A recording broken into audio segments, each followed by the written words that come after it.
بسم الله الرحمن الرحيم. انا النهارده هشرح قائمه البلين والكولم في البلجن واي كيو. قبل بس ما نبدا شرحها هنظبط اول حاجه اليونتس وتاني حاجه السكيل. بنظبط اليونتس منين؟ زي ما اتفقنا من الواي كيو سيستم سيت اب. بننزل كده لحد ما نلاقي السيت ديفولت يونتس نضغط عليها، وانا بختار وحده دايما برسم بالمتر. اوكي. تاني حاجه هنظبط مين؟ السكيل من سيت اب.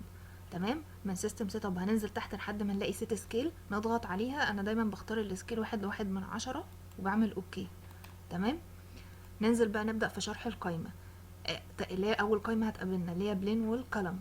اول حاجه فيها اسمها ايه؟ درو اكسس، وهنلاقي الاختصار بتاعها جنبه اسمه اي اكس. اي اكس لو كتبناها يعني هتظهر الدرو اكسس. هنضغط عليها كده. ده بيعمل ايه؟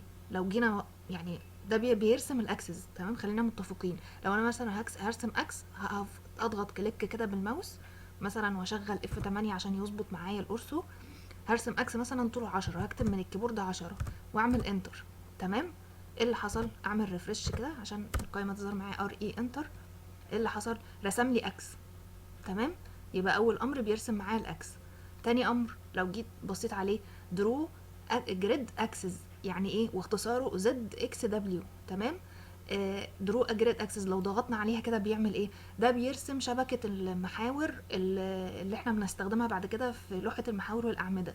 طيب لو جينا بصينا للتاب دي كده ظهر فيها البريتس والدبس. البريتس اللي هو العرض والدبس اللي هو العمق. لو انا مثلا خليت ايه، هو انا الوحدات ملي بس انا شغاله بالمتر، فانا مثلا ايه اول حاجه اللي هي ايه هنخليها مثلا 2، العرض 2 والله ايه بيتغير معايا. لو خلينا دي مثلا 5، مثلا خلينا دي 5، وقلنا نزود كمان جريد نخليها 6. سوري، مثلا 2 في 5 نخلي دي 2، هنا 5، هنا 4، وهنا 5. تمام كده ظبطت معايا. يبقى انا رسمه الدبس اللي هو هنلاقي ده 2. تمام. وبعد كده بيرسم من تحت لفوق 2، ده 5، ده 4، ده 5. وانا هنا مثلا عامله ايه؟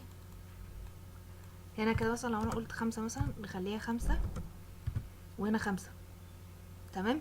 يبقى هي البريتس اللي هو العرض والدبس اللي هو مين؟ العمق اللي هو اللي في اتجاه واي. البريتس في اتجاه اكس والدبس في اتجاه واي. بكتب كل الحاجات اللي انا عايزاها. يعني مثلا ممكن ازود في البريتس كمان واحده، ممكن اخليها 6 كده، ازود شبكه المحاور. تمام. اهم حاجه بقوم جايه عامله اوكي وكليك في اي مكان في الشاشه. ايه اللي حصل؟ رسم شبكه المحاور اوتوماتيك على طول بالابعاد اللي انا كنت مختاراها، اللي هي 5 5 6 و2 6 4 5. تمام. يبقى ده تاني امر معانا. نعمل بس ريفرش عشان نعمل زوم للشاشه كويس. تمام. ده الامر التاني. طيب تالت امر درو وول، اختصاره دبليو دبليو. الامر ده بيعمل ايه؟ زي ما اتفقنا قبل كده بنرسم بيه الحوايط وبيرسموا دبل لاين على طول. طب لو نزلنا تحت كده الوول لاير، ده الليرات اللي موجوده عندي. فانا مثلا هختار لاير الوول. الثيكنس عندي عرض الحائط، عندي كذا عرض للحائط، انا برسم بالعرض اللي انا محتاجاه. مثلا هرسم حائط عرض 12 من 100. تمام.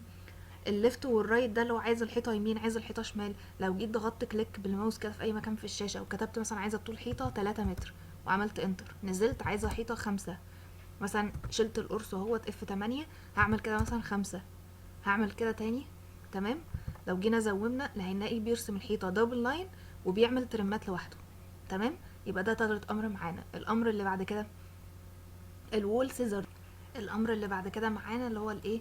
لو جينا بصينا كده الوول سيزر ده بيعمل ايه؟ ده بيقص الحيطه. لو ضغطنا عليها كده مثلا عايزين نقص الحيطه دي عن بقيه البلان، بنختار منها ايه؟ اول نقطه كده، ماشي، والسكند بوينت اللي هي النقطه دي، وعملنا انتر. تاني الفيرست بوينت، وهنا السكند بوينت، مثلا دي الفيرست بوينت ودي السكند بوينت. انتر. ايه اللي حصل؟ كده عمل ايه؟ مسك الحيطه دي اللي هو مسح الترم، فصل الحيطه دي. فانا لو عايزه امسكها كده واعمل ديليت على طول. تمام. الامر اللي بعد كده اللي هو امر ايه؟ تشينج وول سيكنس. لو ضغطنا عليه كده اختصاره دبليو دبليو تي، واخترنا الوول دي مثلا، اخترنا الوول. كنا عاملين الاول هنا وول سيكنس، احنا عايزين دي عاملينها وول مثلا نخليها الوول عرضها 24 او 25. اوكي. هنختار الوول غير السكنس بتاعها على طول. مثلا الوول دي سكنس، يبقى اول حاجه في الامر ده بنختار الوول سكنس وبنروح ضاغطين على الحيطه اللي احنا عايزين نغير السكنس بتاعها. طيب تمام. الامر اللي بعد كده تشينج وول سيكنس. الامر اللي بعد كده اكسس لاين تو وول. الامر ده بيعمل ايه؟ تمام. لو انا عايزه مثلا الحيطه 12 من 100 واختار الحيطه دي، لا سوري، الامر ده بيشتغل ازاي؟ ان انا اكون رسمه اكسس الاول، مثلا هكون رسمه اكس طوله 2 متر مثلا، واقوم جايه راجعه للامر ده تاني، اختار اكسس كده، عايزه ارسم حيطه عرض 12 من 100، اضغط على الاكس انتر، كده رسم لي ايه؟ حيطه حوالين الاكسس. تمام. الامر اللي بعد كده اكسس لاين وول اوفست. ده بنعمل ايه؟ بنختار الاوفست، عايزين نعمل اوفست من الجدار اللي عندنا، مثلا عايزين نعمل اوفست 3 متر، هنضغط هنا كده من الكيبورد 3 ونعمل انتر، ونضغط كليك على الحيطه، ونعمل فوق او تحت على حسب. انا مثلا هعمل اوفست لتحت، فانا هضغط تحت كده، هو عمل الاوفست اهو. تمام معانا كده. الامر اللي بعد كده بيشتغل على ايه؟ ريبيلت وول اكسس. ده معناها ايه؟ ده عكس الامر بتاع الاكسس الاولاني. الامر ده بختار الحيطه اللي انا عايزه اعمل، يعني بختار الحيطه دي كده واعمل انتر، هلاقيه رسم ايه؟ اكسس للحيطه في النص، في نص الحيطه. تمام. ده عكس الامر اللي هو بتاع ايه؟ اللي انا بكون رسمه اكس وارسم عليه حيطه. ده الامر ده عكس ده. تمام. الامر اللي بعد كده فيل وول كولم. ده لو انا عايزه اعمل هاتش يعني اسود الحيطان، اعمل لها هاتش. لو ضغطنا عليه كده مثلا واخترت مثلا البلان ده كله وعملت انتر، سوري، حاجه زي دي مثلا، لو انا عملت تاني هاتش اهو فيل واخترت الحيطه دي عمل لها فيل. تمام. لازم اختار حيطه حيطه عشان ايه؟ يعمل لها فيل، عشان ما يعملش فيل للبلان كله. الامر اللي بعد كده بيختص بقى برسم الاعمده. لو ضغطنا على ايه؟ ريكتانجلر كولم. خلي بالنا ان الاختصارات مكتوبه جنب القايمه اهي، ريكتانجلر كولم كده. لو جينا نزلنا تحت الانجل السايز، لو احنا مثلا عايزين نكتب ايه؟ سايز اوف كولم، عايزين مثلا عمود 3/10، نكتب 3/10 ونكتب علامة اللي هي الواي من الكيبورد ونعمل 1 3. انا هرسم عمود 30 في متر واعمل انتر. تمام. اضغط كليك كده في المكان واحرك بالماوس يعني ايه كده. تمام. رسم العمود. لو جينا اتأكدنا هنا كده ده متر وعرضه 3/10. تمام. ده ايه؟ الامر بيرسم ريكتانجلر كولم.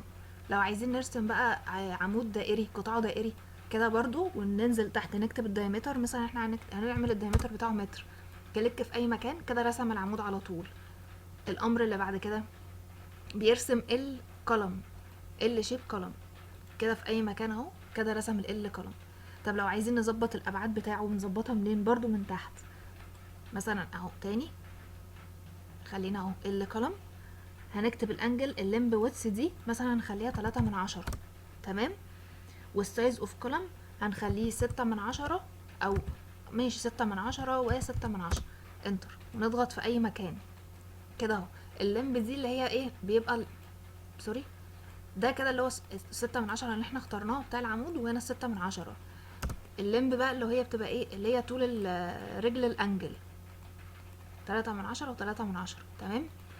طب الامر اللي بعد كده بيرسم ايه؟ تي كولم. الامر اللي بعده خلينا ننزل كولم، برضو عندنا اشكال كتير بقى، بيرسم الكولم بالطريقه دي اللي هو علامه الصليبه كده. طيب الامر اللي بعده ده مهم جدا، الرينج كولم. ده بيعمل ايه؟ بيرسم مجموعه من الاعمده مره واحده مع بعض، بيرسمهم مره واحده مع بعض. لو ضغطنا عليها كده ومثلا احنا عايزين نكتب السايز بتاع العمود تحت، نضغط على السايز كده مثلا 3/10 و6/10.